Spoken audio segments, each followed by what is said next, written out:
आप लोगों के क्षेत्र में होता है क्या? जब चुनाव होता है तो सुनाई पड़ता ही होगा कि भैया इस गांव में पैसा बट रहा है, चलो। होता है कि मुख्यमंत्री, प्रधानमंत्री, इन सब का पावर खत्म और पैसे दे के वोटर को अपनी तरफ लोभित किया जाता है, लेकिन इससे एक स्वतंत्र लोकतंत्र का निर्माण नहीं हो पाएगा।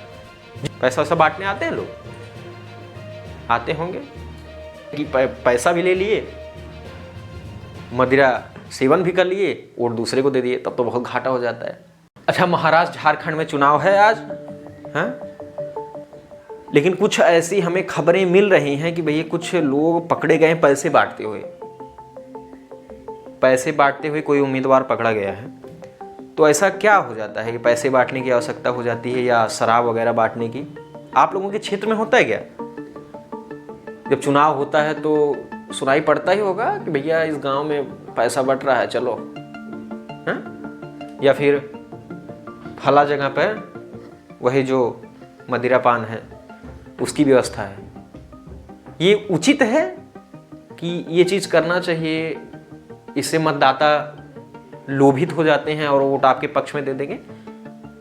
ऐसा होता भी है, लेकिन बहुत जगह नहीं हो पाता है कि पैसा भी ले लिए, मदिरा सेवन भी कर लिए और दूसरे को दे दिए, तब तो बहुत घाटा हो जाता है। लेकिन क्या चुनाव में ये सब होना चाहिए? इसके लिए कुछ बनाया गया है, उसको समझ लेते हैं। चुनाव आयोग जो चुनाव कराता है, जो देश का चुनाव आयोग है, इसको बनवाया गया था 25 जनवरी 1950 को ये अस्तित्व में आ गया और देश में एक निष्पक्ष चुनाव कराने की इसकी जिम्मेदारी दे दी गई है। और इसको पावर बहुत ज़्यादा मिल जाता है जब चुनाव का समय होता है।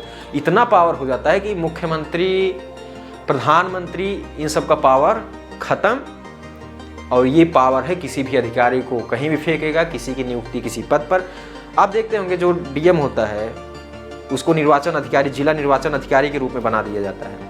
अब चुनाव आयोग के पास कोई ऐसा तंत्र तो है नहीं, चुनाव आया एक्टिव हुए, मतलब इतना बड़ा पूरे देश में इतना बड़ा तंत्र तो है नहीं। कुछ अधिकारी हैं जो जैसे मुख्य निर्वाचन अधिकारी हो गए, उनके कुछ अधीनस्थ अधिकारी होते हैं, लेकिन जो स्टेट गवर्नमेंट के अधिकारी हैं, सेंट्रल गवर्नमेंट के कर्मचारी हैं, वही चुनाव आयोग के अंडर में आ जाते हैं और उनके हिसाब से काम करते हैं। और अगर उनके हिसाब से काम ना किया गया तो अधिकारियों को बहुत बड़ी सज़ा मिलती है। चुनाव आयोग बहुत बड़ी सज़ा देती है। इसलिए बहुत सब चुनाव के समय तो भैया एकदम टाइट रहते हैं, क्योंकि उसका केस बहुत ज़्यादा बहुत ख़राब हो जाता है। लेकिन आप देखते होंगे कि बहुत जगह ये सूचना आती है, ये लोकतंत्र में ऐसी सूचना नहीं आनी चाहिए कि भैया शराब बांटते हुए या पैसे देते हुए पकड़े गए। पैसे दे के वोटर को अपनी तरफ लोभित किया जाता है, लेकिन इससे एक स्वतंत्र लोकतंत्र का निर्माण नहीं हो पाएगा। जिसको जनता चाह रही है वो व्यक्ति उस पद पर नहीं पहुंच पाएगा, वो देश का विकास कर पाए। क्योंकि पैसा मिल गया, हो सकता है थोड़े समय के लिए उसको लाभ मिल जाए, तो उसको देखते हुए वोट कर देगा व्यक्ति, मतदाता। लेकिन एक लंबे लाभ के लिए जो देश का विकास कर सकता है उस व्यक्ति से हम दूर चले जाते हैं। तो ये पैसा बांटना ये एक हथकंडा हो जाता है, लेकिन ऐसा करना नहीं चाहिए। देखिए, सबसे बड़ी बात है चुनाव जो है वो निष्पक्ष होना चाहिए। क्यों निष्पक्ष होना चाहिए? क्योंकि ये चुनाव हो रहा है, देश में सरकार बनने जा रही है, राज्य में सरकार बनने जा रही है। राज्य में सरकार कैसी होनी चाहिए?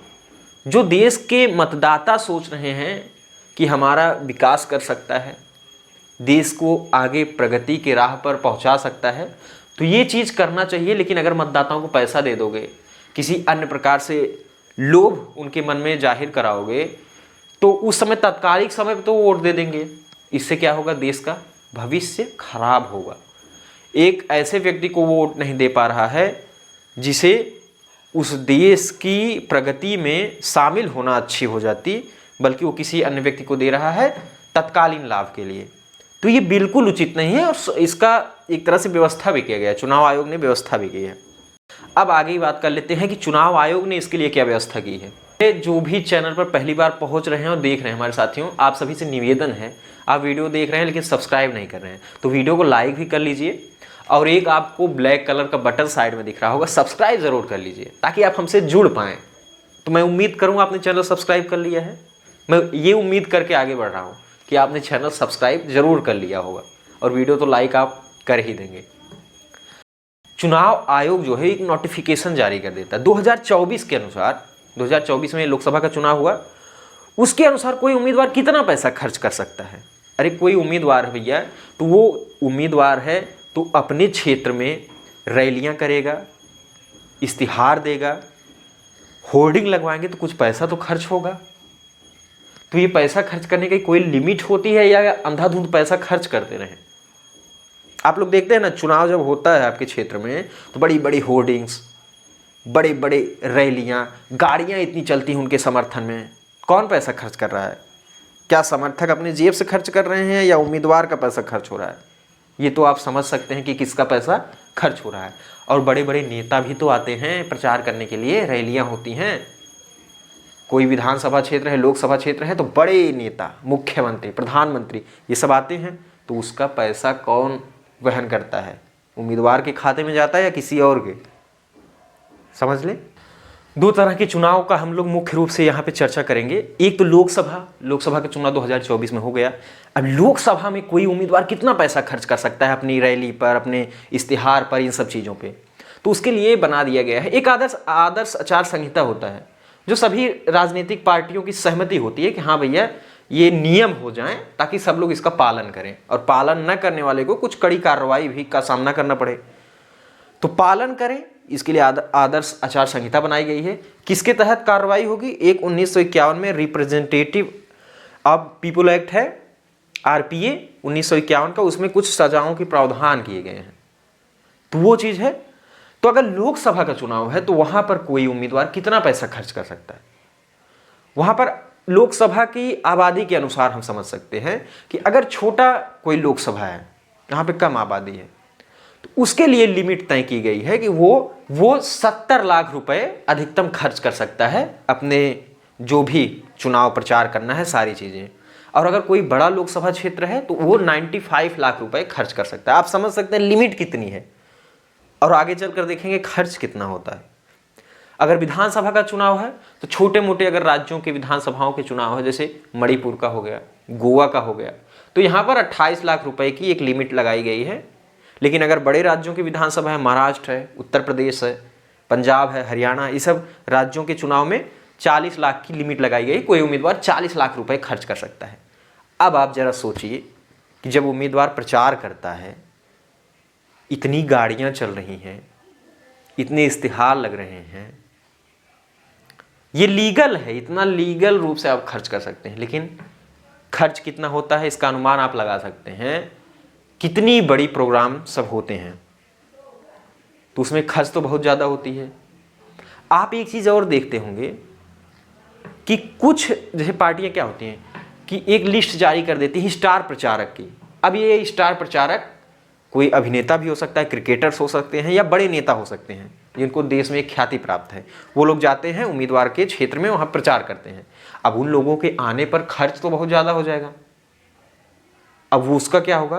तो स्टार प्रचारक जितने होते हैं, स्टार प्रचारक के खर्च को उस उम्मीदवार के खर्च में नहीं जोड़ा जाता। ये खास बात हो जाती है कि अगर कोई स्टार प्रचारक आ रहा है कि एक विधानसभा क्षेत्र में गया प्रचार करने के लिए, वहाँ पे जितने भी खर्च हुए वो उस उम्मीदवार के खर्च वाले में जो एक लिमिट है उसमें नहीं जोड़ा जाता।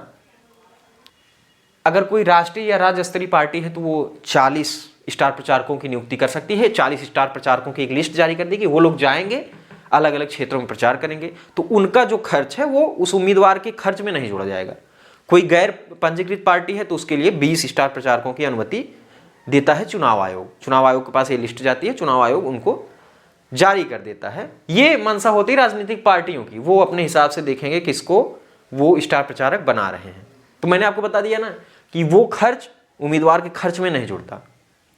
कुछ नियम और भी लगाए गए हैं, उम्मीदवारों का छोड़ दीजिए, जो आम व्यक्ति है उनके लिए भी लगाया गया है कि भैया चुनाव के दौरान आप कितना पैसा ले जा सकते हैं। यहाँ एक जगह से दूसरी जगह ले जा रहे हैं, अगर पकड़े गए और बहुत ज़्यादा पैसा है तो क्या इसका क्या तात्पर्य होगा? आप पैसा कहाँ ले जा रहे हैं? हो सकता है आप वही मतदाताओं को लुभाने के लिए पैसा बांट रहे हो, कहीं ले जा रहे हो। तो इसके लिए क्या है, अनुमति 50,000 रुपये की है। कोई व्यक्ति 50,000 रुपये अपने साथ लेकर कैश ट्रेवल कर सकता है। अगर उससे ज़्यादा का पैसा है, मान लीजिए शादी विवाह का समय चल रहा है तो पैसों की ज़रूरत तो पड़ती है, तो उसके लिए कम से कम 3 डॉक्यूमेंट आपके पास होने चाहिए। आपका आईडी होना चाहिए, पैसे आप किस काम के लिए ले जा रहे हैं, और आपने निकासी जो की है बैंक से की होगी, उसका आपको क्या चाहिए, विथड्रॉल पेपर चाहिए, जो होता है वो भी चाहिए।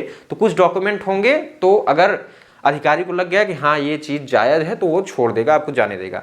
प्लस ज्वेलरी भी ले जाते हैं लोग, उसके लिए भी नियम लगाया गया है कि आप 10 ग्राम यानी 1 तोले से ज़्यादा ज्वेलरी नहीं ले जा सकते, इसके लिए भी नियम लगाया गया। तो ये सब चीज़ें लगाई गई, लेकिन समय समय पर पकड़े जाते हैं। कहीं कहीं पर तो उम्मीदवार पैसे बांटते हुए पकड़े जाते हैं। ऐसे देखा जाता है कि उम्मीदवार बहुत कम पकड़े जाते हैं, क्योंकि बहुत सावधानी बरतनी होती है, क्योंकि विपक्षी इतने होते हैं।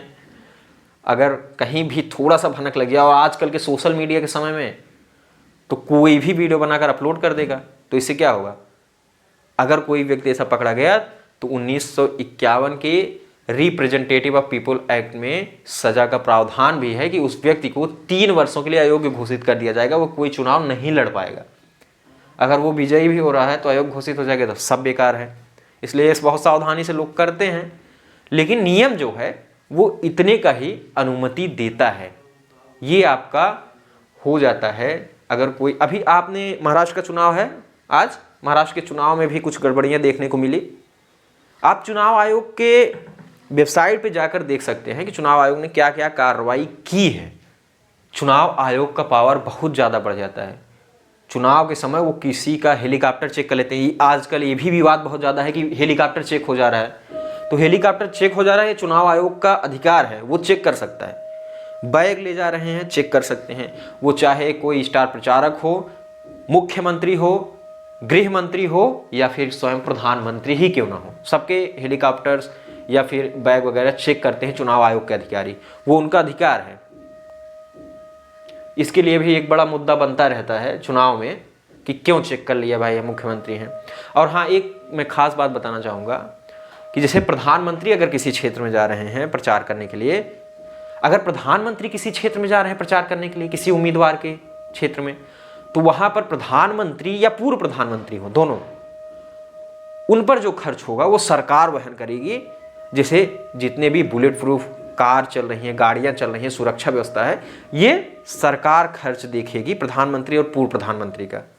इसमें उम्मीदवार का कोई खर्च नहीं होगा। और खास बात है कि अगर मान लीजिए प्रधानमंत्री के साथ कोई और व्यक्ति भी आ रहा है प्रचार के लिए, तो फिर आधा 50% पैसा उस पार्टी की तरफ से या उम्मीदवार की तरफ से खर्च का वहन करना पड़ेगा।